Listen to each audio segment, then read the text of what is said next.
President Donald Trump is facing declining approval ratings early in his second term, according to recent polling. Despite the dip in public support, the president struck an optimistic tone during Tuesday night's State of the Union address, painting a picture of a booming economy and rapid progress under his leadership. Inflation is plummeting. Incomes are rising fast.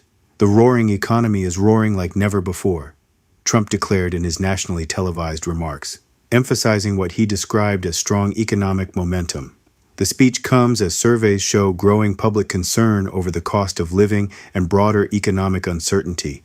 While the administration has highlighted select indicators it says demonstrate improvement, critics argue many Americans are not feeling the benefits in their day-to-day finances. On the Ezra Klein show, Ezra Klein explored the gap between the president's messaging and public sentiment. The New York Times opinion columnist posed a provocative question.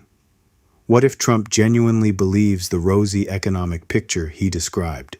Klein suggested the answer could shape how voters interpret both the president's rhetoric and his policy priorities in the months ahead.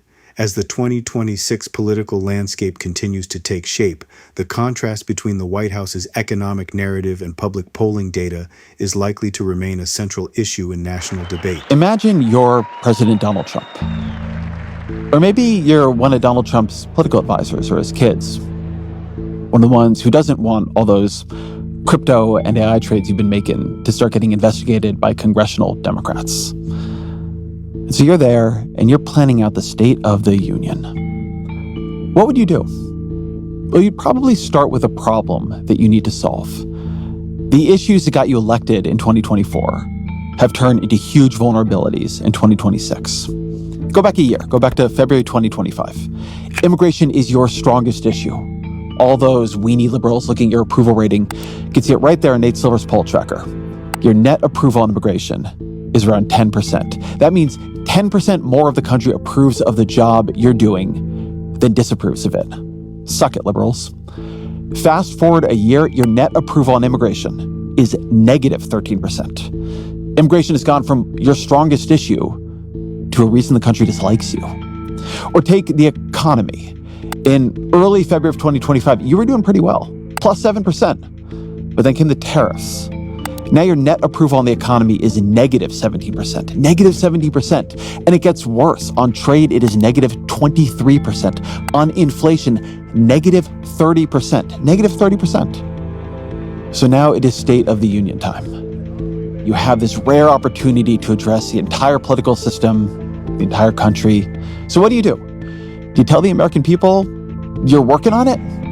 That you know there's disruption and tumult, it's just going to take some time for all these policies to pay off? Do you tell the American people you hear them and you're going to change course, that you've got a new plan? Or do you tell the American people that they're wrong? That everything is actually going great? That they should believe you, not their lying eyes and empty wallets and the videos of chaos in their streets. At the State of the Union, Donald Trump decisively chose door number 3. At over an hour and 45 minutes, this was the longest State of the Union in recorded history. He had a lot of time to make his case. And what Trump said, again and again, was that the American people don't know what they're talking about. Today, our border is secure. Our spirit is restored. Inflation is plummeting. Incomes are rising fast. The roaring economy is roaring like never before. And our enemies are scared. Our military and police are stacked. And America is respected again, perhaps like never before. I'm not going to go through a fact check of the president here. Donald Trump is not a truthful man. People did not vote for him believing him a truthful man. They voted for him believing he could solve their problems. But what I've increasingly wondered over the past year isn't whether Trump is being truthful with us, but whether he's being truthful with himself or whether the people around him are. What does Trump know? What doesn't he know? He presides over these cabinet meetings. You can watch them, where one agency head after another tells him how great he is doing, how unbelievably well his presidency is going. Thank you for your leadership, for your boldness, for your clarity, for common sense, He doesn't read lengthy briefing books, we know that. He doesn't preside over a normal policy process. He communicates on a social media site he owns that's filled with people who like him. He throws himself parades. He has adopted the cliched authoritarian habit of forcing people to sit through these record-length speeches. And yes, it is an amazing show of dominance to make Speaker Mike Johnson nod and clap and grin for that long. But the question here is, what if Trump believes all of it? What if he believes everybody in that room, or at least Republicans, like nodding and grinning and clapping for that long?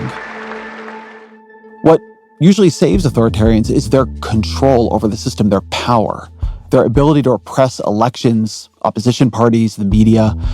If you have enough power, you can bend politics to fit your reality. But Trump isn't an authoritarian, not yet, not that kind. He's a wannabe authoritarian who doesn't have the power to engage in that kind of systematic repression. He just lost a major tariff case at the Supreme Court. Jimmy Kimmel's still on the air. Americans are thankfully unafraid to criticize their president, and Republicans are losing elections left and right. And in that world, it is a big political problem for this president and for the Republican Party that Donald Trump is lecturing the American people rather than listening to them. Because what Trump spent almost 2 hours saying at the State of the Union must have been music to Hakeem Jeffries' ears. Trump said he has no answer to the problems that are dragging down his presidency. He said he doesn't need an answer to the problems dragging down his presidency because there are no problems. Everything is going great. And who around Donald Trump will dare tell him otherwise?